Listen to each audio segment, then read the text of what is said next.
Hi everyone, you're welcome back to my channel. In today's tutorial, I'll be showing you how to make a tube top with an extravagant sleeve. And if you're new here, you're welcome. My name is Nancy. Please subscribe, share and like my videos. And also put on your notification bell to be notified when I upload new videos. So let's get started with the front piece of the top. To know the amount of the fabric you'll be folding, you divide the bust circumference by 4, then you add 6 inches allowance to that because there'll be a zipper in the center front of the blouse. The first step is to mark the zipper allowance from this fold, which is about 2 inches wide.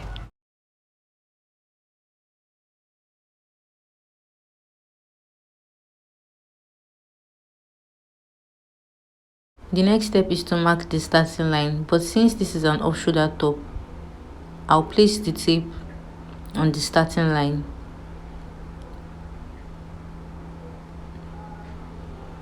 To mark 4.5 inches. So by the time I sew it, it becomes about 5 inches.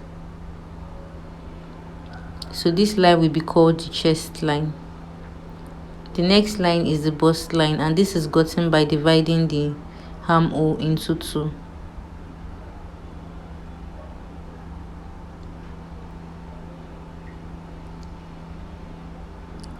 The next line is the nipple point, which is 9.5 inches. The next line is the under bust line.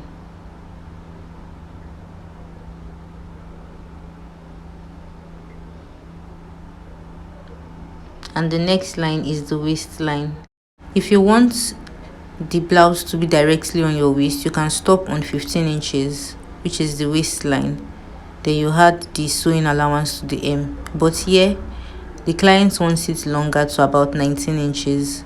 But because I'll be adding a sewing allowance to the hem of 1.5 inches, it becomes 20.5 inches. Since there's a zipper allowance in front, all measurements will begin after the zipper allowance.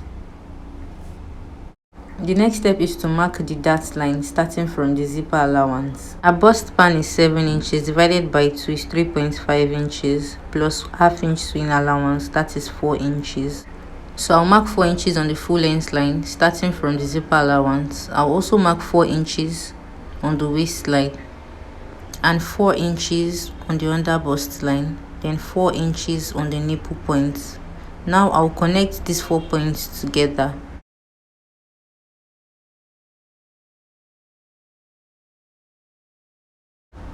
To get the chest line dart, you add 1 inch to the 4 inches dart, and that will be 5 inches. Now I'll connect the nipple point to the chest line point.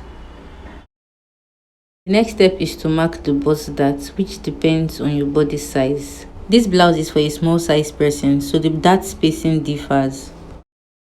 On the full length line, I'll mark half inch on both sides, but for a plus size person, you should mark 1 inch on both sides. Now on the waistline, I'll mark 1 inch on both sides, but for a plus size person, you can mark 1.5 or 2 inches on both sides. And on the under bust line, I'll take 1.5 inches on both sides. But for a plus size person, you can take 2 inches on both sides or 1 inch on the other side and 1.5 inches on the other side.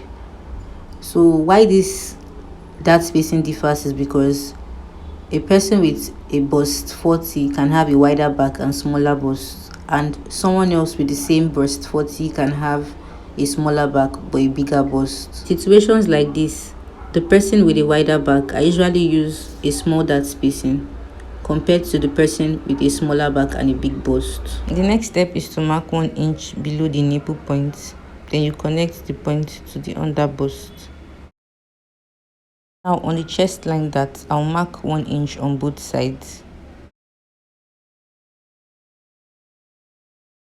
The next step is to mark 1 inch above the nipple point. Then you connect this point to the chest line dart as shown. So this is all for the bust dart, and the next step is to mark the horizontal measurements. On the chest, get the chest line circumference. You subtract 2 inches from the shoulder measurements, which will be 12 inches. Then you divide by 2, and that's 6 inches. Now I'll place 6 inches on the chest line plus the 1 inch dart spacing, and that will be 8 inches altogether, plus half-inch sewing allowance. Now on the bust line, I'll divide the bust circumference into 4. Then I'll add the 1 inch dart spacing plus 2 inches sewing allowance. The next step is to connect these 2 points to form the armhole curve, to which the sleeve will be attached. On the waistline, you divide the waist circumference by 4 plus the dart spacing.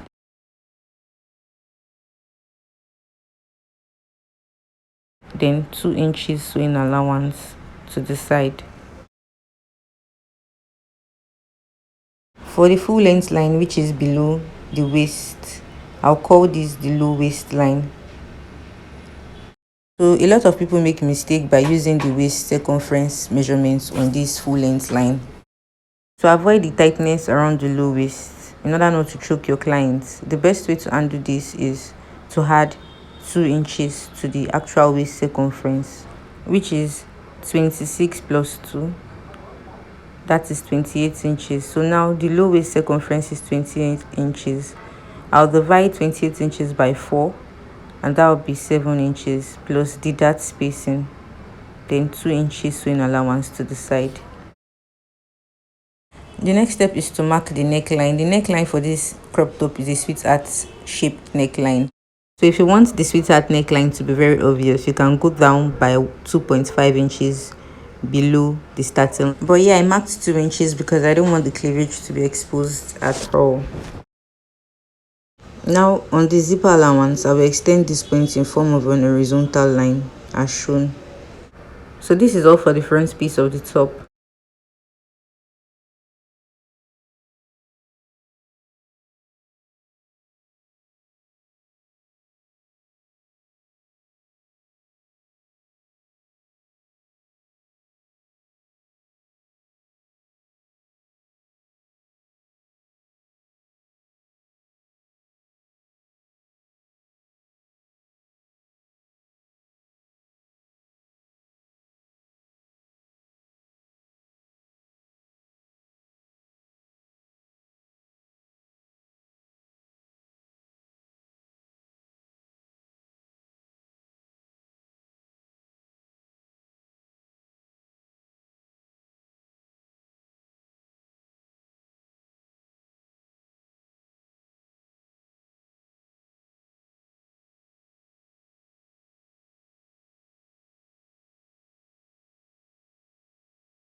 For the back piece, I folded the fabric into 2. To get the wideness of the fold, you divide the bust circumference into 4 plus 3 inches sewing allowance. The first step is to mark the starting line, then you subtract the off shoulder just the way I did for the front piece. The next step is to mark the bust line, which is the armhole divided by 2.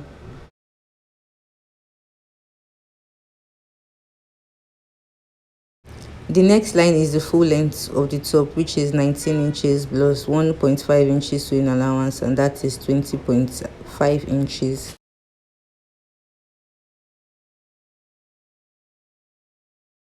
To mark the dart on the back piece, you divide the bust span by 2, then you add half an inch to that, and that will be 4 inches. So I'll mark 4 inches on the full length line and 4 inches on the bust line. To connect the 2 points together, now on this point I'll go down by 1 inch,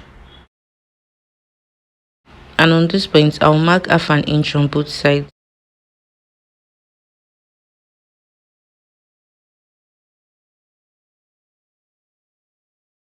Now on the starting line, I'll subtract 2 inches from the shoulder, then I'll divide by 2 to give me the chest circumference plus half an inch sewing allowance.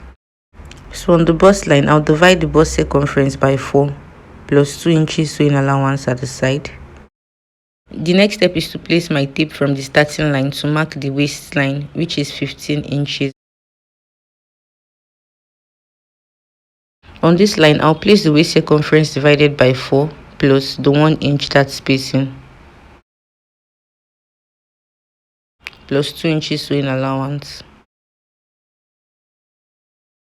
On the full length line, I'll divide the low waist circumference by 4 plus 1 inch that spacing and the 2 inches sewing allowance to the side.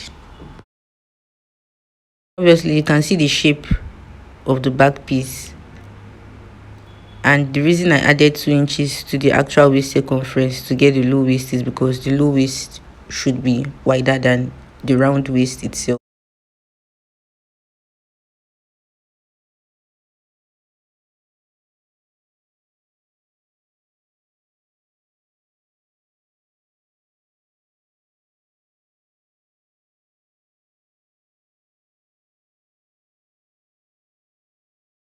So the final step for this back piece is to reduce the neck a little.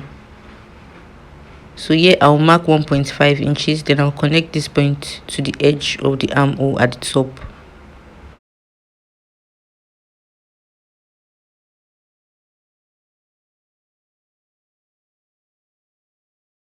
So this is all for the cutting of the back piece. The next step is to cut the lining and the interfacing for both the front piece and the back piece. This is for the front piece, and I've gummed the interfacing. This center spacing is where the zipper should be. To attach this together, you place one side of the center piece on the other side, then you sew by half an inch, and you also repeat the same thing for the other side.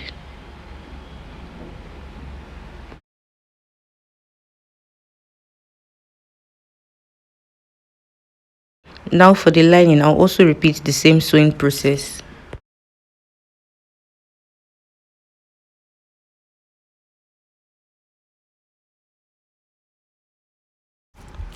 Now for the back piece, I'll take this to the sewing machine to secure the dart by half an inch to a length of 10 inches, and I'll also do the same for the second dart. I will also repeat the same sewing process on the lining.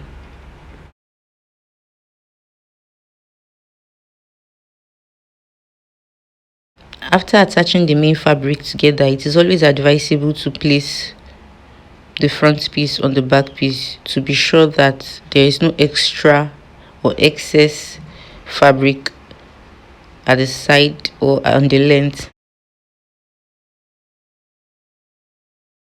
So this looks equal. I'll go ahead to attach the lining to the fabric.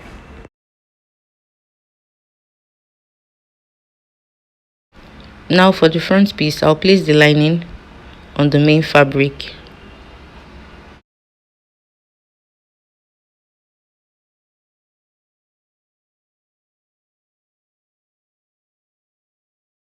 So I'll trim 1 inch away from the hem of the lining.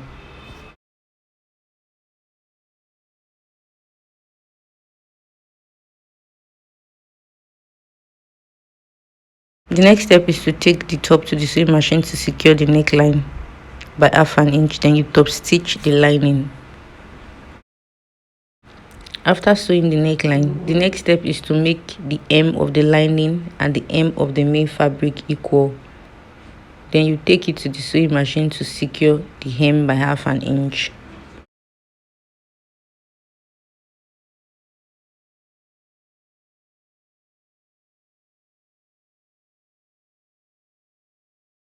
The next step is to sew the sides by half an inch.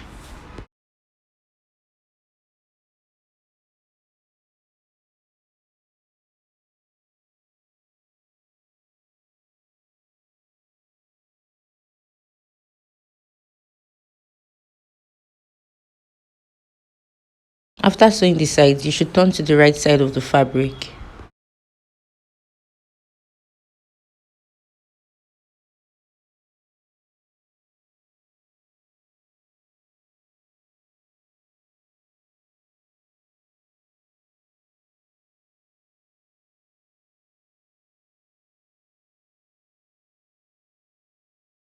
For the back piece, I'll place the lining on the main fabric. Then I'll trim out 1 inch from the hem of the lining.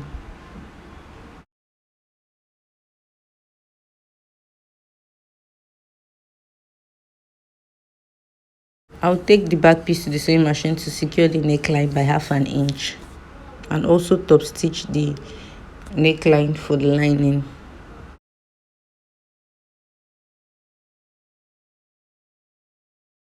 The next step is to secure the hem of both the lining and the Ankara piece together. The next step is to secure the sides by 1/2 inch. After securing the side, I'll turn this to the right side of the fabric.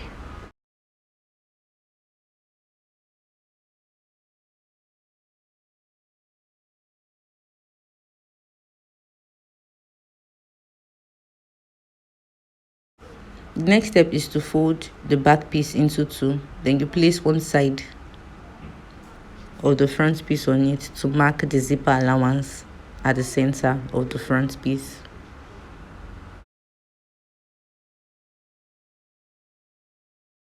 Now I'll place the 2 panels of the front piece on each other to fold in the zipper allowance.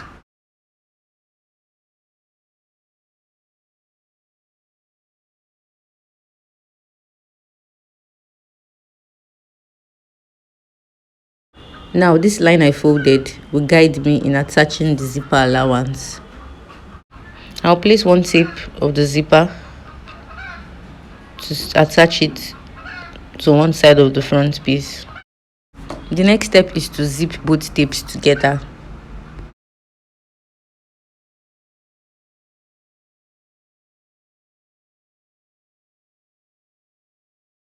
Now I'll place one side of the front piece on the other side, and I'll take this to the sewing machine to secure the other tip of the zipper by following the line I ironed.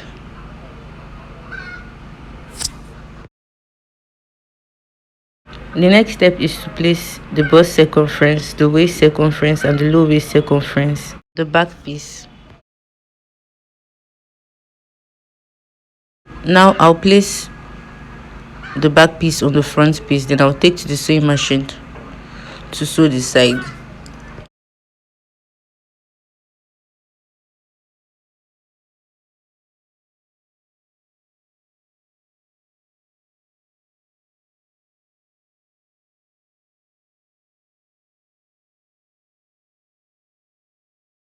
The first step is to fold the fabric into 2, and the length of the sleeve is 23 inches, so I added about 4 inches allowance to that, which gave me 26 inches. To get the width of the sleeve, you divide the armhole measurement by 2, then you add about 2 inches sewing allowance to that.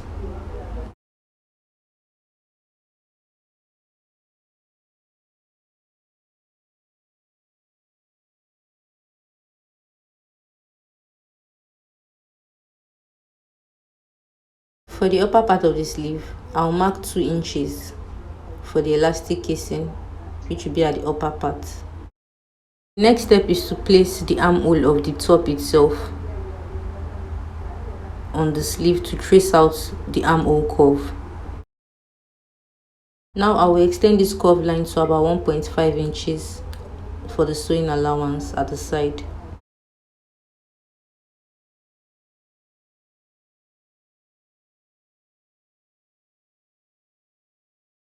The next step is to secure the elastic casing for the upper part and also for the lower part.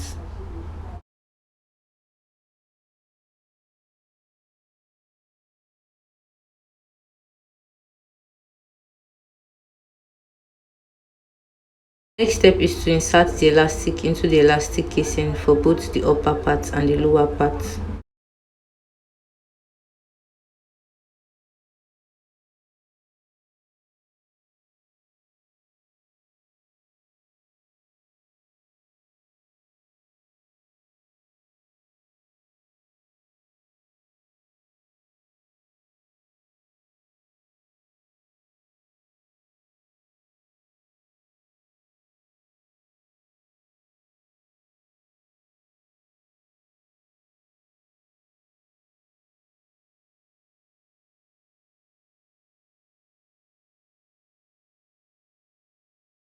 So I folded the sleeve into two and I took this to the sewing machine to secure the side by 1 inch.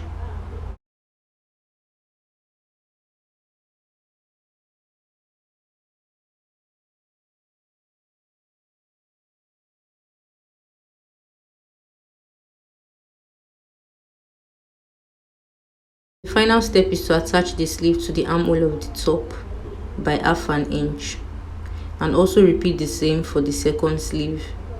Alright guys, thanks for watching to the very end. I really do appreciate. I hope this tutorial was helpful, and if you are new to my channel, please subscribe, share and like my videos.